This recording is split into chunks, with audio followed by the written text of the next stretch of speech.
Subject है हमारा शिक्षा के उद्देश्य, ज्ञान तथा पाठ्यक्रम, जिसके अंतर्गत आज हम अध्ययन करेंगे Tagore and discipline teacher people relation.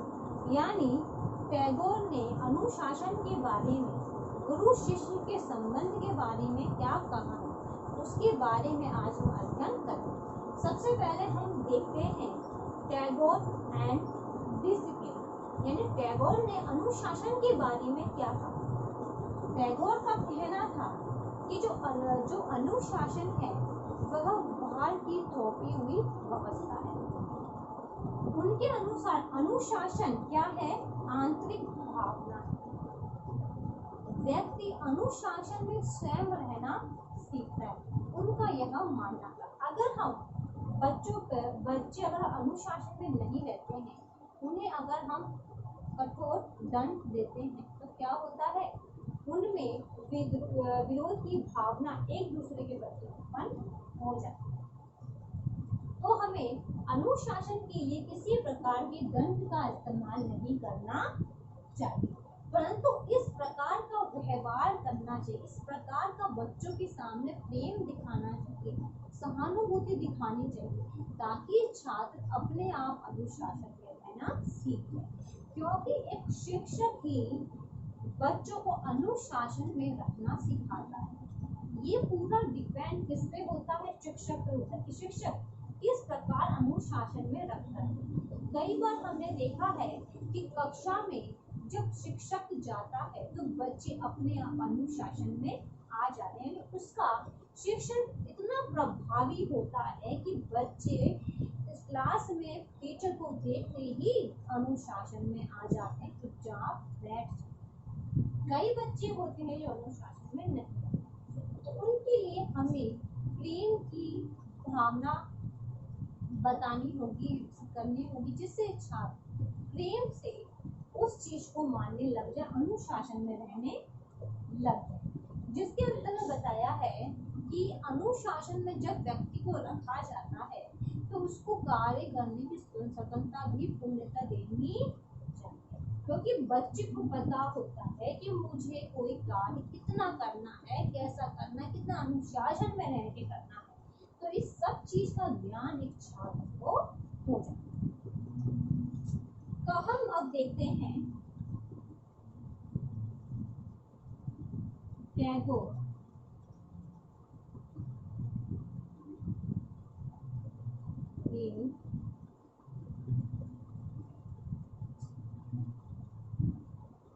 अनुशासन। ठीक है, कि टैगोर ने अनुशासन के बारे में क्या, उन्होंने क्या कहा? बाहर से थोपी हुई व्यवस्था। टैगोर ने इसमें क्या कहा है कि जो अनुशासन है वह थोपी हुई व्यवस्था।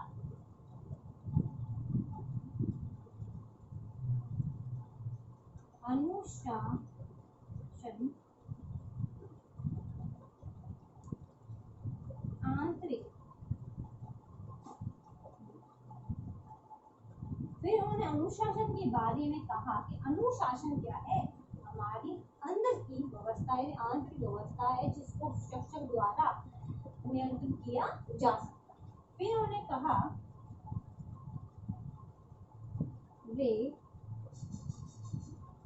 दंड व्यवस्था के विरोधी थे। क्यों? उनका मानना था कि अगर बच्चा अनुशासन में नहीं है तो उसे हम किसी प्रकार का दंड नहीं दे सकते। फिर उन्होंने कहा छात्रों के साथ प्रेम व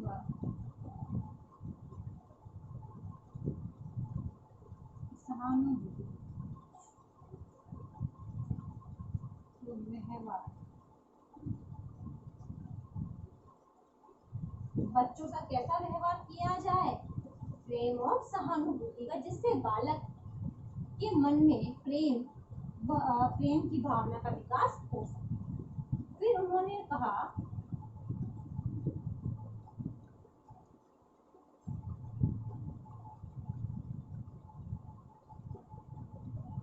सामाजिक पर्यावरण में बच्चा अनुशासन में रहे। अब आगे उनका कहना था, यदि हमारा पर्यावरण अच्छा है, समाज का पर्यावरण अच्छा है, तो बच्चा ऑटोमेटिक अनुशासन में रहेगा, क्योंकि विद्यालय के बाद परिवार में भी छात्र को शिक्षा प्रदान की जाती है, जिसमें उन्हें क्या कार्य सही है क्या गलत है उसका उनका पता चल जाता है और अनुशासन में रह के उन कार्यों को वह करता है। तो हमने देखा कि इसके टैगोर ने ये सब बातें अपने अनुशासन के अंतर्गत की। अब जो लास्ट बातें कही इसमें कहा है कि स्वतंत्र छोड़ देना चाहिए, क्योंकि स्वतंत्र रह के भी बच्चा अनुशासन में रह सकता है। क्योंकि हमने कई बार देखा है कि कहा जाता है कि बच्चे को अगर हम स्वतंत्र छोड़ दें तो बच्चा बिगड़ जाता है। ऐसा नहीं, उनके अनुसार था कि बच्चों को स्वतंत्र छोड़ दें तो भी बच्चा अनुशासन में रहना सीख जाता है। तो ये टैगोर का कहना था। अब हम देखते हैं टैगोर ने गुरु शिष्य के संबंध में क्या बताया है कि शिक्षक किस प्रकार का होना चाहिए, उसका ज्ञानी के साथ साथ उसका व्यवहार अच्छा होना चाहिए, जिससे छात्रों को शिक्षा प्रदान कर सके। उसके बारे में हम देखते हैं।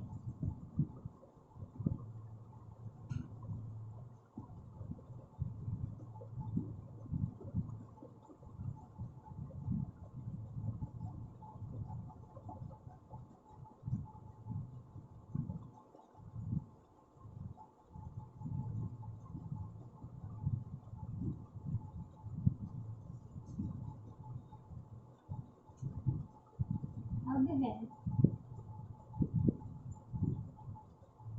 गुरु शिष्य संबंध।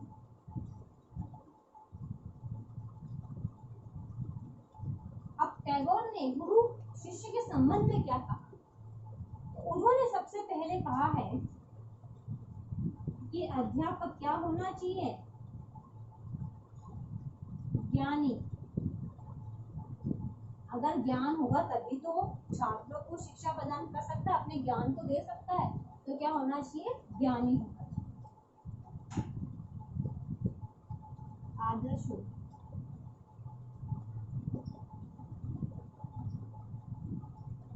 पर आधारित,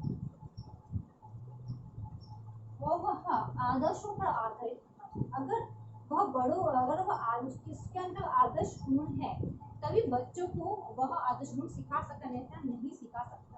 तो उनका पहला जो फोकस था कि जो सबसे पहले जो अध्यापक है वह क्या होना चाहिए, आदर्शवादी होना चाहिए। फिर नेक्स्ट है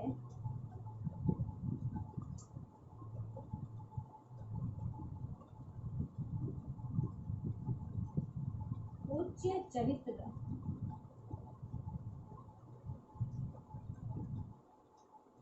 व आचरण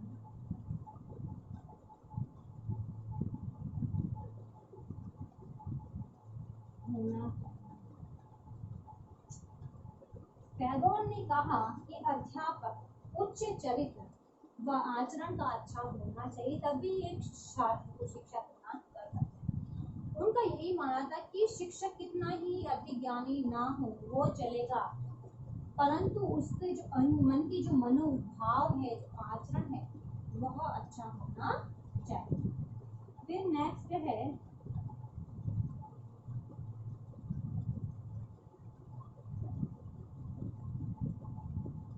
छात्रों के साथ प्रेम, सहानुभूति, व्यवहार।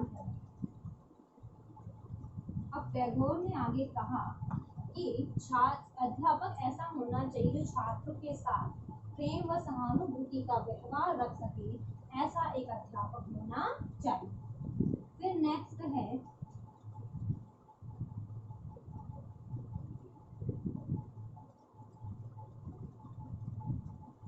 शारीरिक सफाई। अब टैगोर का आगे कहना है कि अध्यापक को अपनी शारीरिक सफाई रखनी चाहिए, तभी बच्चों को सफाई से रहने की शिक्षा प्रदान या ज्ञान प्रदान कर सकता है। अगर वह स्वयं इतना गंदा रहेगा, अपने स्वास्थ्य का ध्यान नहीं रखेगा, तो बच्चे किस प्रकार रख पाएंगे। तो शारीरिक सफाई होनी चाहिए। फिर है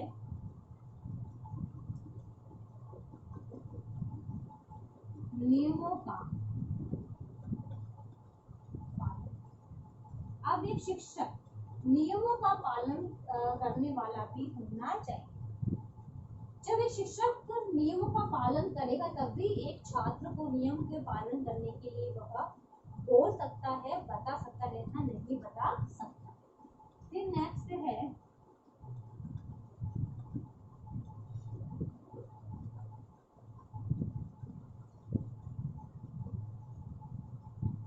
छात्रों की रुचि, योग्यता, आवश्यकता के अनुसार शिक्षा दी जानी चाहिए।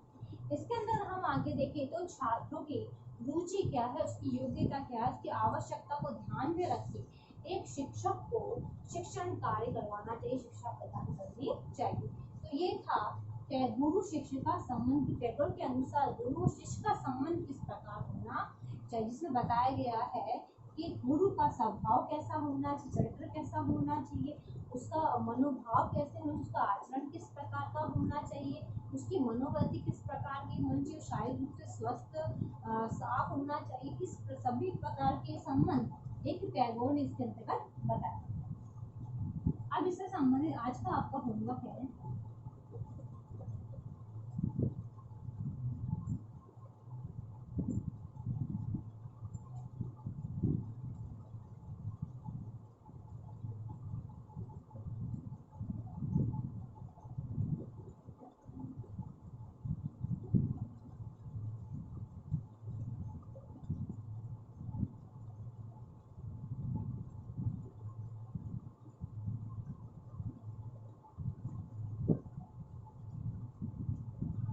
टैगोर एक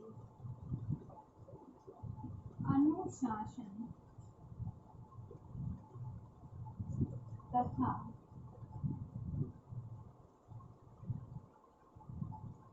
तथा गुरु शिष्य का संबंध कैसा हो,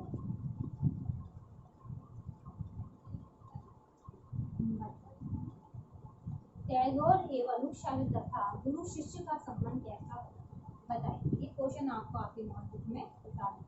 अंत में एक विशेष बात, जैसा कि आप सभी को पता है कि देश में कोरोना ऐसी महामारी बहुत फैल रही है, इससे सुरक्षित रहने के लिए आप मुझे मास्क लगाइए, हाथों को सैनिटाइजर करिए। यदि आप बाहर जाते हैं, किसी व्यक्ति के कॉन्टेक्ट में आते हैं, तो कम से कम 6 फीट दूरी बनाए रखिए, जिससे आप सुरक्षित होंगे, वो आपका